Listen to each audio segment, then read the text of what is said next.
আসসালামু আলাইকুম। আজকে আমাদের কাছে এই বোর্ডটি আসছিল, এদিকে কাজ করা ছিল অনেক।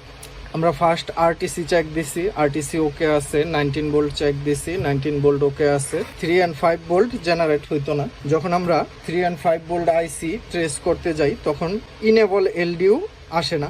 তো আমাদের এই যে এই ক্যাপাসিটারটা আমার সন্দেহ হয়েছিল, তো ক্যাপাসিটারটা উঠানোর পরে ভোল্ট ভিতরে যায় না। পরবর্তীতে আমরা সমস্যা পাই এই আইসিটার কারণে আমার ইনেবল এলডিও ভোল্টেজ ভিতরে ঢুকতো না। তো আইসিটা চেঞ্জ দেই, আইসিটা চেঞ্জ দেওয়ার পরে আমার বোর্ড এখন রানিং। তো আমরা দেখি যে বোর্ড রানিং কিনা। তো আমরা বোর্ড সুইচ করি। আমার বোর্ডে পাওয়ার আসছে। হ্যাঁ, এই যে দেখেন আমার বোর্ডে ডিসপ্লেও ওকে। এরকম ইন্টারেস্টিং ভিডিও পাইতে হলে আমাদের channel subscribe, comments, like, comments করে আমাদের সাথে থাকুন।